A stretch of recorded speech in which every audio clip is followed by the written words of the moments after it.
जिस बंदे को अभी तक फॉर्म हैंडलिंग समझ आ गई है, बहुत अच्छी बात है, क्योंकि उसके बहुत ज़्यादा कॉन्सेप्ट रिफाइन हुए होंगे, स्पेशली ये रिजेक्ट्स वेजेक्ट्स और ये सारा काम, ठीक है? और जिसको समझ बिल्कुल भी नहीं आई, जिसको 50% आ गई है, चलो फिर भी बेहतर, जिसको बिल्कुल समझ नहीं आई, फिर भी कोई बात नहीं। इस वाले टॉपिक को समझिएगा कि हम फॉर्म को हैंडल इस तरह से करेंगे असल में। तो लेट्स डू दिस। मैं ये सारी चीज़ें रिमूव कर रहा हूँ।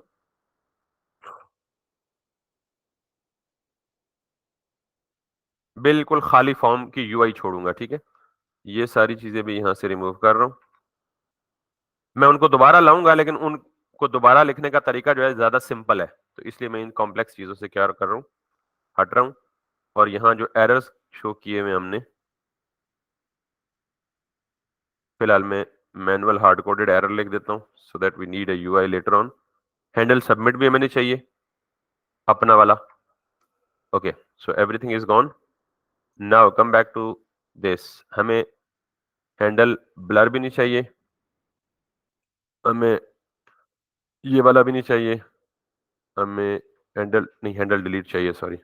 ये तो यूज़ इफेक्ट भी चाहिए, ये पुश वाला सीन भी चाहिए, और ये नहीं चाहिए हमें कि ये एरर्स जो हम सेट कर रहे हैं ना, these are no more needed. अच्छा, हैंडल सबमिट हमें नहीं चाहिए, क्योंकि हमने वहाँ जहाँ से कॉल किया वहाँ से डिलीट कर, लेकिन हैंडल सबमिट के अंदर वाली लॉजिक हमें चाहिए। तो इसलिए मैं इसको डिलीट नहीं कर रहा, कि इसके अंदर से यही लॉजिक मैं कॉपी पेस्ट करके दूसरे हैंडल सबमिट में डाल दूंगा, ठीक है? और ये हैंडल ईमेल नहीं चाहिए, ये रेजेक्स पैटर्न चाहिए, लेकिन हम ये दोबारा उठा लेंगे वहां से जहां से हमें चाहिए। और और और सेट एरर्स भी हमें नहीं चाहिए, फॉर्म स्टेट भी हमें नहीं चाहिए, और यूज नेविगेट वैसे यूज कहीं नहीं हो रहा, इसको भी हटा दें। सो ये दोनों वैसे यूज नहीं हो रहे, इनको भी हटा दें। सो लेट्स सी के इफ एनीथिंग इज ब्रेकिंग। वो कह रहा है एरर्स इज नॉट डिफाइंड, ठीक है? तो ये एरर्स कहीं यूज हो रहा है, उसको भी हटा दें। Where is errors? अच्छा, ये एरर्स फंक्शन नहीं है, इसको हम ये कर लेते हैं। ये एरर्स भी नहीं है, इसको हम वैसे ही कुछ कर लेते हैं, और ये एरर्स भी है मेरे पास नहीं है, इनको भी हम ऐसे ही कर लेते हैं। So we are back. ये हमने हार्ड कोडेड टेम्पलेट के तौर पे लिखे हैं, ताकि हमें यहाँ डायनामिक एरर इंजेक्ट करने हैं। तो अब हमारे पास कोई वैलिडेशन वैलिडेशन कुछ भी नहीं है, और वो सबमिट भी काम नहीं कर रहा। बाय डिफॉल्ट ये सबमिट कर रहा है, रिक्वेस्ट सर्वर पे भेज रहा है, बिकॉज हमने वो हैंडल सबमिट का फंक्शन ही रिमूव कर दिया। सो यूं समझे कि हम हमारा फॉर्म का आज पहला लेक्चर है। We are back to the basic form handling. तो अब प्रॉब्लम तो सारे आपको पता लग गए हैं, क्या मसाइल है हमारे साथ, तो मैं उनको तो बिल्कुल बहस नहीं करूंगा, जिक्र नहीं करूंगा। तीन पॉसिबिलिटीज हैं, तीन डिफरेंट लाइब्रेरीज हैं। एक तो वो रिडक्स के साथ आता है, रिडक्स फॉर्म्स, वो कर सकते हैं। दूसरा रिएक्ट का अपना एक तरीका है, यूज फॉर्म्स की हुक है, मेरे ख्याल में नई लेटेस्ट में आई है, वो भी इस्तेमाल कर सकते हैं। वो आज तक मैंने अभी तक इस्तेमाल नहीं की, तो ऑब्वियसली आपको नहीं बता सकता। जो फॉर्मिक और यप है, रिएक्ट की जो अपनी डॉक्यूमेंटेशन है ना,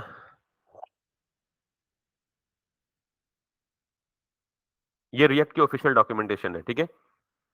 तो अगर आप इसमें जाएंगे ना, तो इसमें भी इसने यहाँ पे टॉपिक्स में गालिबन किधर गया, लर्न में,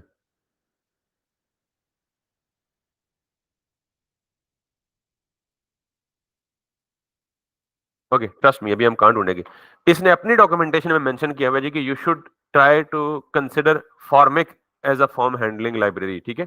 तो फॉर्म ये बेसिकली रिकमेंडेड था रिएक्ट की अपनी तरफ से ही। तो आप क्या करेंगे, क्या सबसे पहले आप फॉर्मिक की ऑफिशियल वेबसाइट पे जाएं।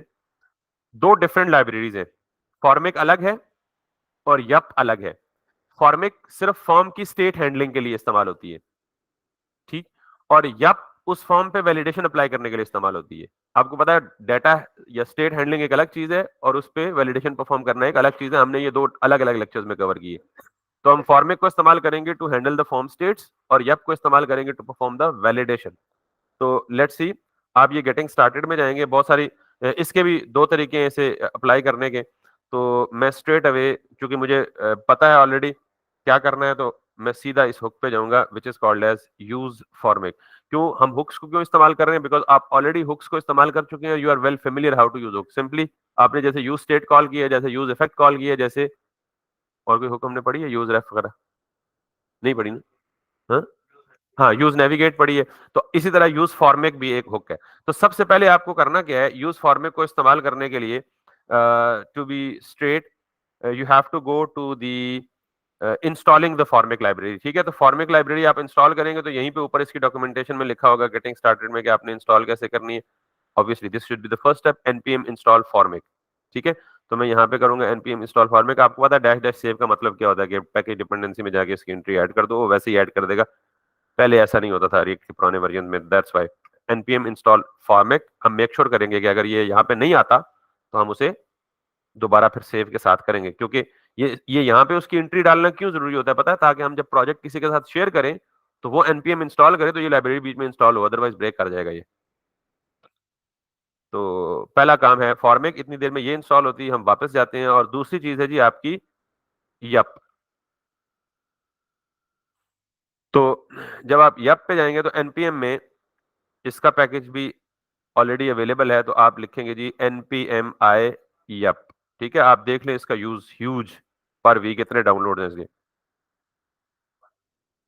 तकरीबन 5 मिलियन है। ठीक है? तो इसको भी आप इंस्टॉल कर लें। सो दिस इज इंस्टॉल्ड और यहाँ पे देखें कि आपकी फॉर्मेट आ गई है। ठीक है? तो अगर ये फॉर्मेट यहाँ पे डिपेंडेंसीज की लिस्ट में ना आए तो फिर आप डैश डैश सेव करेंगे उसको। अब मैं यहाँ पे जाऊंगा npm i yep, इसको भी मुझे देखना है कि इसकी भी एंट्री यहाँ डिपेंडेंसी लिस्ट में आ जानी चाहिए yep की। जब तक ये इंस्टॉल होता वी शुड गो बैक। और आपने ये फॉर्मेट कर लिया तो फॉर्मेट के बाद ये फॉर्मेट के आपने स्ट्रेट अवे कहाँ आ जाना है? यूज फॉर्मेट का hook. This is what we have to use actually. Use format के हुक पे आप आए तो आपको सिंपली पहले क्या करना पड़ेगा? इस फॉर्मेट को फॉर्मेट की लाइब्रेरी से इंपोर्ट करना पड़ेगा। As usual we have been doing it. ये yep भी आ गया। ठीक है? So these are the two dependencies. So let me remove this, let me remove this. तो आपने कॉन्टेक्ट जिस कंपोनेंट पे आपका फॉर्म बना हुआ है वहां आप आके import use format from format as normal as we have been doing previously. दूसरा स्टेप ये है कि जिस तरह आप हुक को कॉल करते हैं, हुक आपको पता है टॉप लेवल फंक्शन के अंदर कॉल होती है विच इज कॉन्टेक्ट। यानी यहां इस फंक्शन के अंदर कहीं भी कॉल कर लें उसको। तो मैं कहता हूं जी कि कॉन्स्ट फॉर्मेट, कोई भी नाम दे दें वेरिएबल का, और इसमें आप क्या कर लें? यूज फॉर्मेट कर दें और that is going to be like this. अब ये यूज फॉर्मेट एटलीस्ट तीन, यानी एक ऑब्जेक्ट लेता है as an argument, as an initial state. आपको पता है हम हुक में इनिशियल स्टेट प्रोवाइड करते हैं, जैसे यूज स्टेट में किया था। और यूज स्टेट में हम ऑब्जेक्ट को भी बतौर इनिशियल स्टेट देते थे, दे सकते थे। हम अरे भी दे सकते थे, हम वेरिएबल बुलियन और स्ट्रिंग और जो मर्जी डेटा टाइप हम एज एन इनिशियल। तो यूज फॉर्मेट हमेशा ऐसे ही है, इसका सिंटैक्स है कि यूज फॉर्मेट एक ऑब्जेक्ट लेगा और उस ऑब्जेक्ट में एटलीस्ट का मतलब कम से कम, इससे ज्यादा भी हो सकती है, कम से कम तीन प्रॉपर्टीज लेगा ये। उनमें से पहली प्रॉपर्टी है जी इनिशियल वैल्यूज। इनिशियल वैल्यूज में ये फिर एक ऑब्जेक्ट हो सकता है। दूसरी वैल्यूज जो दूसरी है आपकी, इसकी प्रॉपर्टी है वो है वैलिडेशन स्कीमा। ये भी एक ऑब्जेक्ट, मैं एम्प्टी ऑब्जेक्ट इसलिए दे रहा हूं कि मैं उसको चेंज करूंगा, अभी के लिए अज्यूम करेंगे। और जो तीसरी प्रॉपर्टी है वो इसकी है ऑन सबमिट, और मैं इसको भी फिलहाल एक ऑब्जेक्ट दे रहा हूं। फिलहाल का मतलब इनको चेंज करूंगा ऑब्वियसली। तो इसका मतलब है कि यूज फॉर्मेट का हुक एक ऑब्जेक्ट लेता है, ये मैंने ऑब्जेक्ट दिया, और उस ऑब्जेक्ट में तीन प्रॉपर्टीज होती हैं, मतलब तीन से ज्यादा भी होती हैं, एटलीस्ट तीन होती हैं। इनिशियल वैल्यूज, वैलिडेशन स्कीमा और ऑन सबमिट। अब ये इनिशियल वैल्यूज क्या है? ये इनिशियल वैल्यूज इन तमाम फॉर्म के, ये जो है ना, initial value of full name, initial value of email and initial value of contact. याद रखिएगा जब आप फॉर्मेट के साथ डील करेंगे तो फॉर्मेट हर कंट्रोल के नेम के साथ काम करता है, तो आप इनको क्या दे दें? नेम की प्रॉपर्टी भी दे दें, और बेशक वही नेम दे दें जो आईडी दी है कंसिस्टेंसी के लिए। मैंने कहा जी इसका नेम है फुल नेम, इसका नेम है, और इसका नेम है,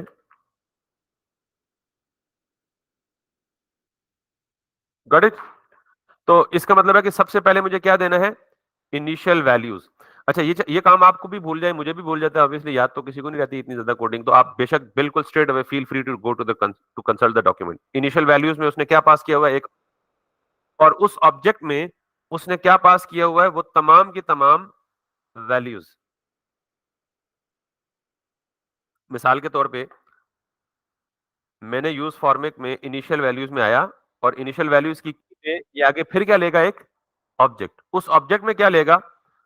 वो तमाम की तमाम वैल्यूज। फुल नेम इनिशियली क्या होगा? एम्प्टी। ईमेल इनिशियली क्या होगा? एम्प्टी। और कॉन्टैक्ट इनिशियली क्या होगा? एम्प्टी। ये मैंने कहां से लिए हैं? फुल नेम, ईमेल, कॉन्टैक्ट, ये वही नाम है जो मैंने हर एक इनपुट बॉक्स को दिए हैं। समझ आ गई बात? So this is the second step. Use format use करें और उसमें सबसे पहले आप क्या देते हैं? Initial values. यहां पे आपके फॉर्म में जितनी भी फील्ड्स है सारी प्रोवाइड कर दें। ठीक। उसके बाद सेकंड स्टेप इज इंपॉर्टेंट।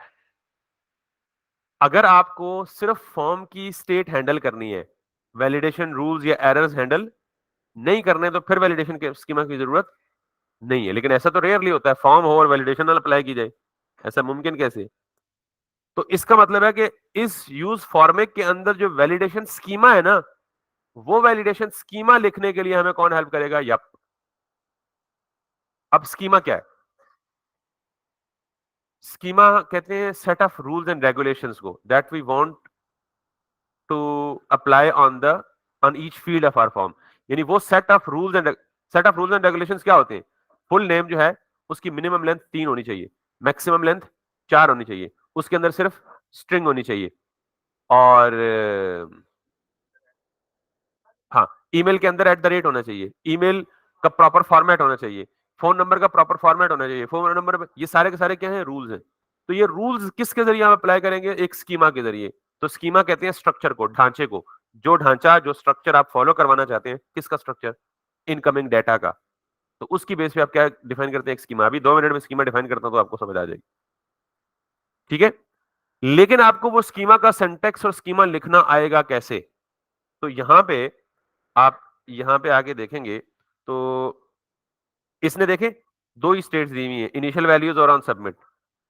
तो इसने बीच में यप को इंट्रोड्यूस नहीं करवाया हुआ। तो हम यहां पे लिख लेते हैं इसी के अंदर यप, कि इसी ने अपनी डॉक्यूमेंटेशन के एक सेक्शन में यप को साथ इस्तेमाल किया हुआ है। Can you see this? Schema validation with Yup. तो आप यहां पे आएंगे और सबसे पहले क्या करेंगे? यप को, अच्छा ये एक नई बात आपने देखी होगी, import static as Yup. Static का मतलब था ऑल, और एज जब भी आप लिखते हैं तो हम एज कहते हैं एलियस। ये एलियस हो रहा है, एलियस हो रहा है। मिसाल के तौर पे माजरत के साथ, हजरत का नाम है जाजिब, और अक्सर मतलब हो सकता है इनके निक नेम इनके मोहल्ले में या खानदान में हो गए जाजिब उर्फ जाजी। तो ये जो उर्फ जाजी है ना, ये जाजी इनका क्या है? एलियस है, नाम इनका क्या है? तो रिएक्ट में किसी भी चीज को, किसी भी लाइब्रेरी को इंपोर्ट करते वक्त अगर हम ये लिखते हैं ना एज, तो एज के बाद वाली चीज होगी वो क्या होगा? एलियस होगा।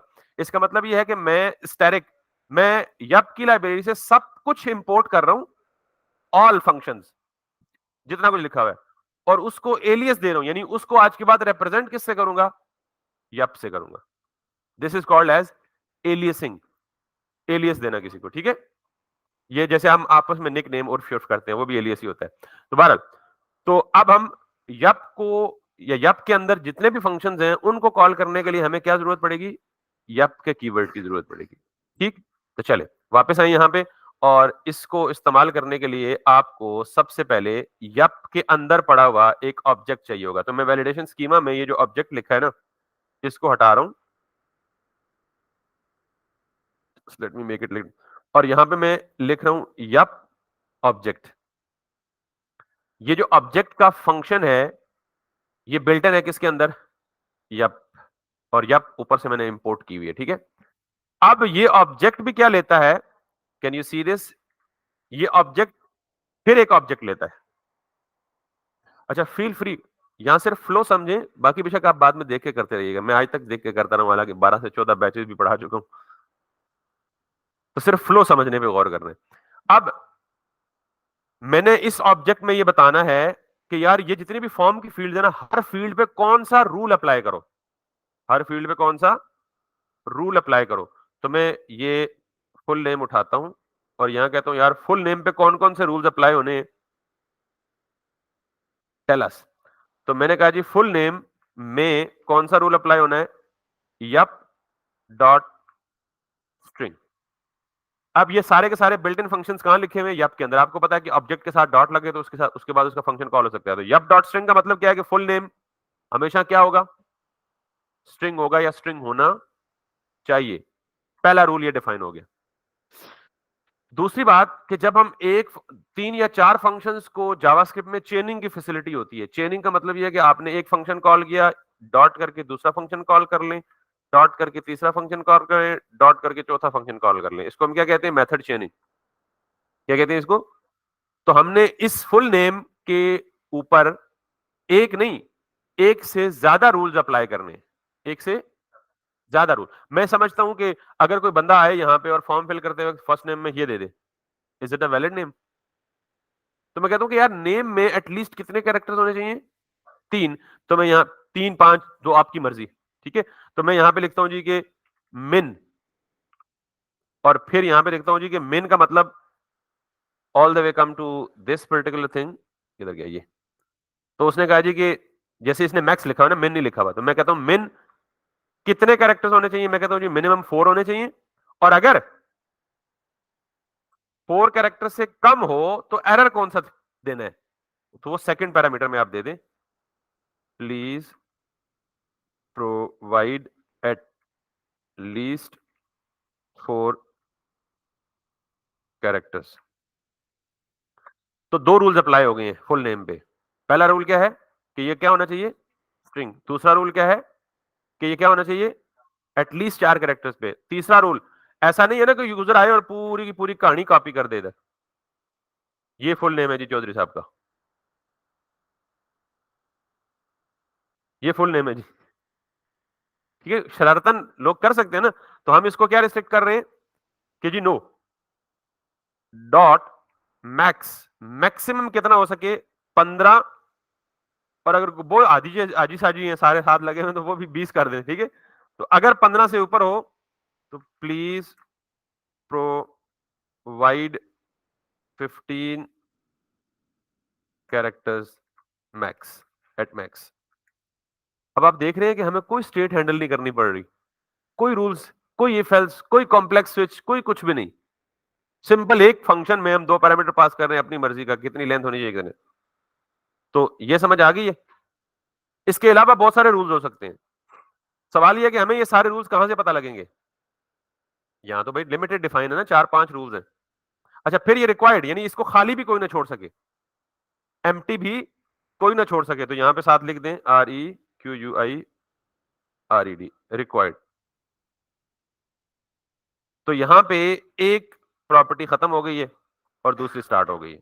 तो अगर आपको लगता है कि ये मल्टी लाइन में, तो आप इसे मल्टी लाइन में भी कर सकते हैं। This seems okay for now. तो अगर ये रिक्वायर्ड, यानी यूजर इसको रिक्वायर्ड फील्ड को मिस करे, तो क्या मैसेज दे दूं,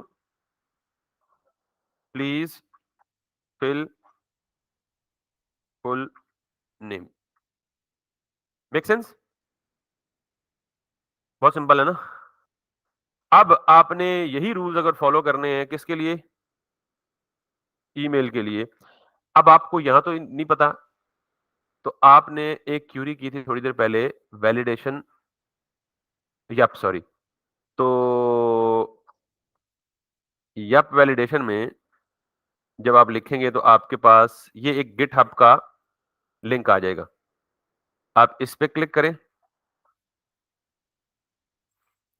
ये यप ओपन सोर्स है, तो उसका सारा सोर्स कोड गिटहब पे पड़ा हुआ है। आप इसके नीचे इसके आए डॉक्यूमेंटेशन में, ये सारा कुछ इसने दिया हुआ है। ये देखिए इसने पूरा स्कीमा बना के दिया हुआ है। अगर आप नेम है तो स्ट्रिंग होना चाहिए, रिक्वायर्ड होना चाहिए। एज है तो एज क्या होना चाहिए, नंबर होना चाहिए, रिक्वायर्ड होना चाहिए, नंबर पॉजिटिव होना चाहिए, और इंटीजर होना चाहिए। ये सारे रूल्स इस पे खुद ही अप्लाई कर देगा, हमें कुछ भी चेक करने की जरूरत नहीं होगी। ईमेल है तो स्ट्रिंग होना चाहिए और डॉट ईमेल। आप डॉट ईमेल देंगे वो खुद ही ईमेल को वैलिडेट करेगा, बस। अंदर से वो जो हम सारी कहानियां कर रहे थे ना, ये भी चेक करो, ये भी चेक करो, ये भी चेक करो, वो भी चेक करो, वो कुछ भी नहीं करना पड़ेगा।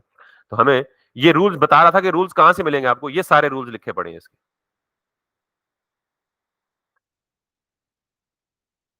यप, स्कीमा, मिक्स्ड स्ट्रिंग, हम ये वाले रूल उठा रहे हैं यहां से, देख रहे हैं? रिक्वायर्ड हमने उठाया है, मिन उठाया है, मैक्स उठाया, मैचेस भी हो सकता है, ईमेल उठाएंगे, यूआरएल उठाएंगे, हर चीज को ये वैलिडेट करने के लिए उसने फंक्शन, डेट टाइम को वैलिडेट करना है, इंश्योर करना है, वो करेंगे, ये हम करेंगे। तो यहां से उठा रहे हैं मतलब, ठीक है? तो मैं यहाँ पे ईमेल के लिए क्या करूंगा, सिंपल, कि यार ईमेल के लिए मिनिमम मैक्सिमम कंडीशन कोई ना लगाओ, लेकिन ईमेल के लिए सिर्फ क्या कंडीशन लगाओ कि वैलिड, एक तो रिक्वायर्ड होना चाहिए और दूसरा क्या होना चाहिए, ईमेल। अब मिसाल के तौर पे हम यहाँ कोई मैसेज नहीं देते, तो अगर हम मैसेज कोई नहीं करेंगे तो उसने एक डिफॉल्ट मैसेज सेट किया होता है, वो अपना डिफॉल्ट मैसेज थ्रो कर देगा, वो भी देख लेते हैं कौन सा किया होगा। और अगर आप डिफॉल्ट नहीं चाहते तो अपना दे दे, वो डिफॉल्ट को ओवरराइट कर देगा। ईमेल भी होगी जी। अगली आगे जी क्या, contact, that should not be a string, that should be a number, that should be a negative number हो सकता है किसी फोन नंबर में, और that should be a real number हो सकता है किसी फोन नंबर में। रियल नंबर कहते हैं पॉइंट वाले नंबर्स को। आपका नंबर हो सकता है 0 345 456 339, ठीक है? तो contact should be a number, should be positive, should be integer, should be a valid email, should be required. How simple it is. हमें कोई लॉजिक कहानी शानी सुनने की जरूरत नहीं है। ये हो गया हमारा सेकंड स्टेप। तो यूज फॉर्मेट में पहला पहली जो प्रॉपर्टी है वो है इनिशियल वैल्यूज। दूसरी जो प्रॉपर्टी है वैलिडेशन स्कीमा। वैलिडेशन स्कीमा किससे बनेगा, यप से बनेगा, हमने सारे रूल्स डिफाइन कर लिए। तीसरी वैल्यू है ऑन सबमिट, ये लेता है एक ऑब्जेक्ट नहीं बल्कि एक कॉल बैक फंक्शन,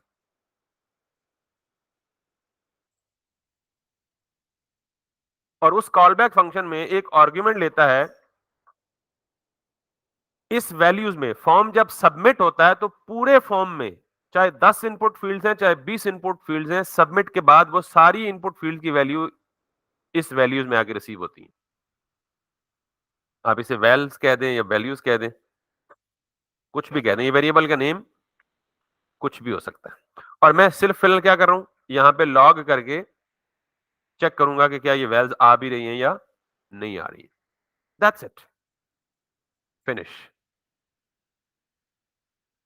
ये हमारी पूरी की पूरी यूज फॉर्मेट की हुक सेटअप हो चुकी है। ये यूज फॉर्मेट रिटर्न क्या कर रही है, ये एक ऑब्जेक्ट रिटर्न करता है। यूज फॉर्मेट की जो हुक है वो हमेशा आपको क्या रिटर्न करती है, एक ऑब्जेक्ट। मैं उस ऑब्जेक्ट को कहां रिसीव कर रहा हूं, फॉर्मेट। अब सवाल ये है कि इस ऑब्जेक्ट के अंदर क्या क्या होता है, यानी ये ऑब्जेक्ट मैं नहीं रिटर्न कर रहा है, ये यूज फॉर्मेट रिटर्न कर रही है, तो ऑब्वियसली इस ऑब्जेक्ट के अंदर कुछ ना कुछ होगा। तो ऑब्जेक्ट की वैल्यू को पिक करने के लिए आप ऐसे ही लिखते हैं ना, फॉर्मेट डॉट समथिंग। तो मैं ये डॉट समथिंग वाला स्ट्रक्चर ठीक है, या मैं इधर ही डी स्ट्रक्चर कर लूं इसको, मैं बजाय ऑब्जेक्ट के नाम देने के डी स्ट्रक्चर ना कर लो, जो कुछ देता है। और मुझे पता है वो क्या कुछ देता है, वो डॉक्यूमेंटेशन में मेंशन है। वो देता है जी, पहली बात हैंडल चेंज, दूसरा देता है जी हैंडल ब्लर, तीसरा देता है जी हैंडल सबमिट, चौथा देता है जी वैल्यूज, पांचवा देता है जी, आज एक हैंडल सबमिट हमारा अपना लिखा हुआ है, दोनों लोकल स्कोप में सेम वेरिएबल नेम के आ रहे हैं, ठीक है, इसलिए ये एरर दे रहा है। तो मैं इसे कहता हूँ हैंडल सबमिट, क्योंकि उसको अल्टीमेटली मिटाना ही है। तो वैल्यूज चौथा देता है जी, ये रटा लगा ले, मुझे भी पता है ये सारी चीजें देता है, आपको भी एक दफा पता लग जाएगा ये सारी, क्योंकि आपको पता है कि फॉर्म में यही चीजें चाहिए होती है ना। तो फार्मे को भी पता था यही चीजें चाहिए होंगी मेरे मासूम बच्चों को। तो उसने खुद ही कहा जी आपको हैंडल चेंज चाहिए, आपने नहीं लिखना, मैं देता हूं आपको। आपको हैंडल ब्लर चाहिए ना, आपने नहीं लिखना किसी फील्ड के लिए भी, मैं देता हूं एक हैंडल ब्लर, और वही एक हैंडल ब्लर सबके लिए चलेगा। अगर हमें फॉर्म मेंटेन करना था तो हमें हैंडल ब्लर किसके लिए लिखना था, हर एक के लिए। हम भी ऐसी इंप्लीमेंटेशन कर सकते थे, but that obviously will take us longer time, ठीक है।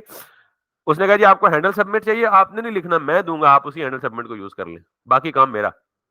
उसने कहा जी आपको फॉर्म की वैल्यूज चाहिए, मैं दूंगा, आपको टेंशन लेने की जरूरत नहीं। उसने कहा जी आपको फॉर्म के एरर्स चाहिए ना, कि किस किस फील्ड में एरर है, आपको कुछ नहीं करना, मैं दूंगा आपको एरर। तो ये तो एक अलादीन का चिराग हो गया ना, जो हुक्म मेरे आका हम है। ठीक है, तो इसके बाद एक और है जी, टच्ड। वैसे एक और भी है,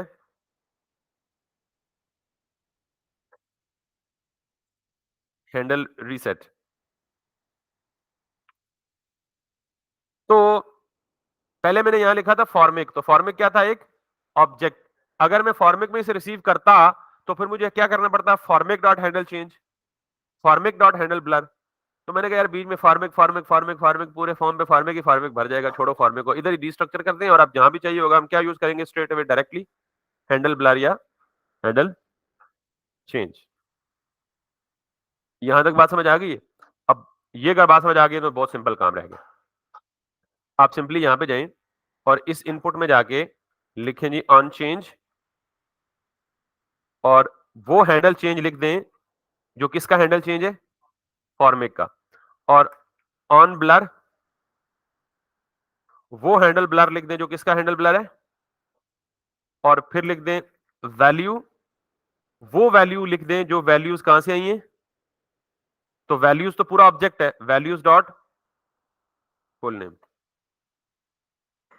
बात समझ आ गई? अब मजे की बात यह है कि हमें ये एक ही हैंडल चेंज और एक ही हैंडल ब्लर सबके लिए काम करेगा। Let's do that. ये कॉपी करूंगा और इस इनपुट पे आऊंगा और इसमें सिर्फ यहां आके चेंज करूंगा क्या, ईमेल, और यही आके यहां पे पेस्ट करूंगा और सिर्फ यहां पे चेंज करूंगा क्या। ये याद रखना बेटा, ये नेम और जो ऊपर स्टेट डिक्लेरेशन के वक्त नेम दिए और ये नेम कंसिस्टेंसी के लिए मैंने एग्जैक्टली सेम रखे, ठीक है। और आखिरी क्या रह गई है, जब फॉर्म सबमिट होगा तो क्या कहलाएगा, ऑन सबमिट। और ऑन सबमिट में कौन सा सबमिट, मेरा वाला नहीं, हैंडल सबमिट जो उसने दिया है। अच्छा, ऑन जब ये हैंडल सबमिट कॉल होगा तो हमें सारी की सारी वैल्यूज ऑटोमेटिकली कहां मिलेंगी, यूज फॉर्मिक के ऑन सबमिट के अंदर। क्लियर,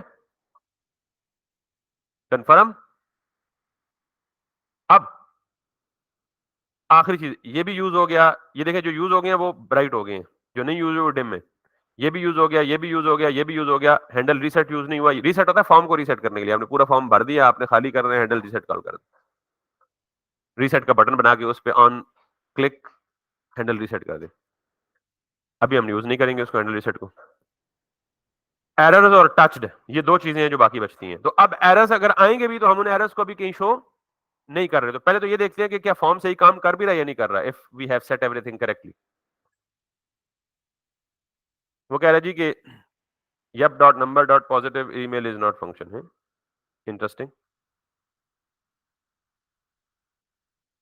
वो कह रहा है जी कि जगह तो पे तो पहुंच गए हैं कि ये फंक्शन डिफाइन नहीं है, तो हम पहले इसको सिंपली क्या कर लेते हैं, ओ क्योंकि इसके ईमेल भी साथ लगा हुआ, तो कह रहा है उसी को ईमेल भी कह रहे हो और उसी को नंबर भी कह रहे हो, यार ये क्या, आप खुद पहले श्योर कर लो कि आप ठीक काम कर रहे हो या गलत काम कर रहे हो। समझ आ गया ना, वो एक फंक्शन की वजह से हम कह रहे थे कि यार ये नंबर भी हो, ये पॉजिटिव भी हो, इंटीजर भी हो, ये ईमेल भी हो, कैसे पॉसिबल है। चले, तो अब हमने यहां पे सिर्फ फोकस करना है कि if everything is getting correct. लो, ये तो काम कर रहे हैं, इस पे लिखा ही कुछ नहीं जा रहा, इसका मतलब है इसमें कुछ फुल नेम में गड़बड़ है। देख लेते हैं फुल नेम में कहाँ गड़बड़ है। उसने कहा जी यप डॉट स्ट्रिंग हो, मिनिमम 4 हो, मैक्सिमम 15 हो और रिक्वायर्ड हो, ठीक है, गुड। और फुल नेम यहाँ के स्पेलिंग, इनिशियल स्टेट में स्पेलिंग, और यहाँ पे वैल्यूज और वैल्यू, यहाँ पे स्पेलिंग भी ठीक है। और okay okay okay, we have made some mistake, कोई छोटी सी मिस्टेक की है हमने गालिबन।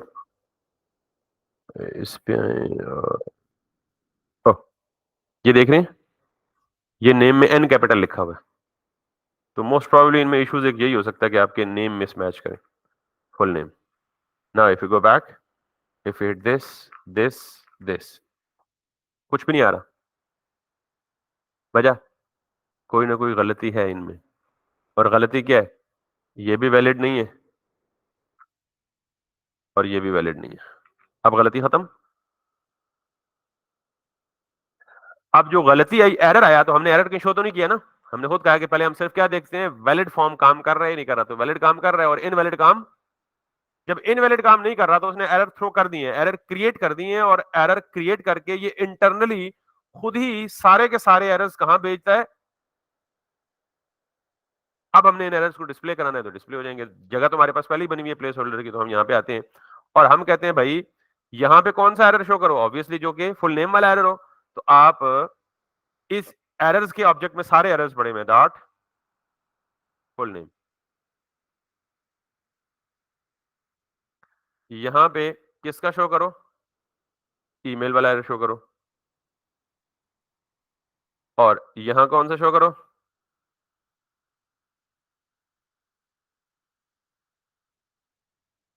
Now if you go back, no error, but if you submit please fill the name. अच्छा, please fill the name, full the name का मतलब हमने error change नहीं किया, एरर का टेक्स्ट यहां पे जाके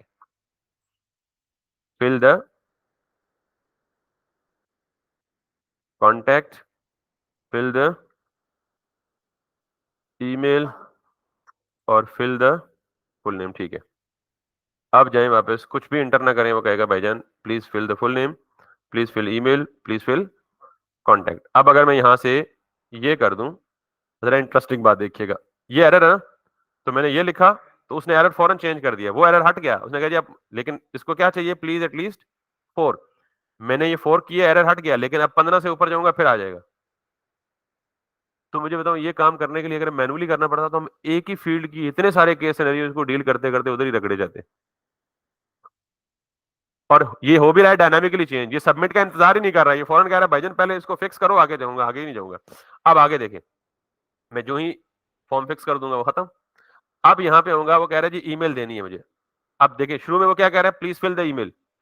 अब मैंने ये किया, वो कह रहा है जी email must be a valid email. ये कौन दे रहा है, मैंने आपको पता है ईमेल के फंक्शन में कोई मैसेज नहीं लिखा, जब नहीं लिखूंगा तो वो डिफॉल्ट देगा।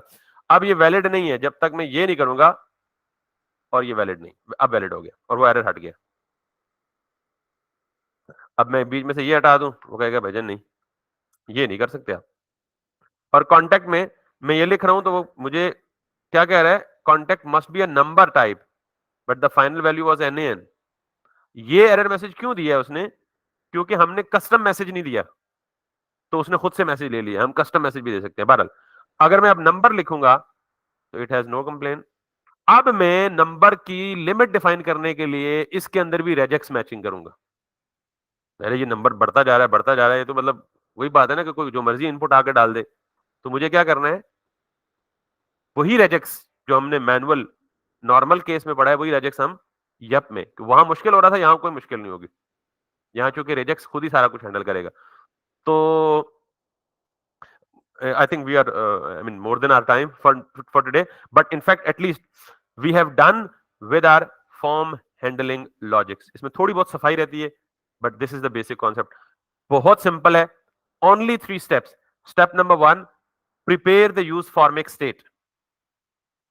और इसमें आपको बिल्कुल सफाई से पता है कि 3 चीजें आपको चाहिए। Step number 2,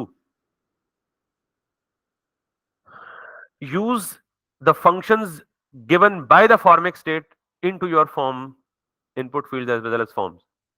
और step number 3, handle the logic inside the submit. अभी तक हम सिर्फ डिस्प्ले करा रहे हैं, फ्यूचर में हम इसे वही लोग, अच्छा ये काम हम कर लेते हैं। मतलब ये देखें, अब हमारा ये जो लॉजिक है ना, इसके अंदर लिखी पड़ी। अब प्रिवेंट डिफॉल्ट की हमें जरूरत नहीं पड़ रही, अब तो वो खुद फॉर्मे की डिफॉल्ट प्रिवेंट कर रहा है उसको, तो हमें सिर्फ यहां से आगे जरूरत पड़ेगी, ताकि हमारा वो पिछला काम लोकल स्टेज वाला सारा चलता रहे। तो हम यहाँ पे क्या करेंगे, ये करेंगे। और अब ऑब्वियसली हमें ये कॉन्टेक्ट में तो कुछ नहीं चाहिए ना। अच्छा, ये काम अभी हमें थोड़ा सा चेंज करना पड़ेगा, क्योंकि हम, अब हमें किस नाम से स्टेट रिसीव हो रही है, वेल्स के नाम से। अब लोकल स्टेट गई ना, अब लोकल स्टेट का कोई ताल्लुक, अब फॉर्मेट में आ गई है वो लोकल स्टेट। तो इसलिए यहाँ पे थोड़ी सी चेंज करनी पड़ेगी, ये हमारा काम करना स्टार्ट कर देगा दोबारा से, बट वो चेंज हम कल करेंगे प्रोबेबली। यहां तक किसी को कोई इश्यू है तो बता दे। एग्जैक्टली यही चीज एटलीस्ट 1 या 2 दफा खुद जाके घर कीजिएगा फॉर्म के साथ, बहुत सिंपल है। एक दफा आप करेंगे, मेरी वीडियो को फॉलो करेंगे, तो आपको समझ आ जाएगा और आ जाना चाहिए। किसी का कोई सवाल है तो पूछ लें, अदरवाइज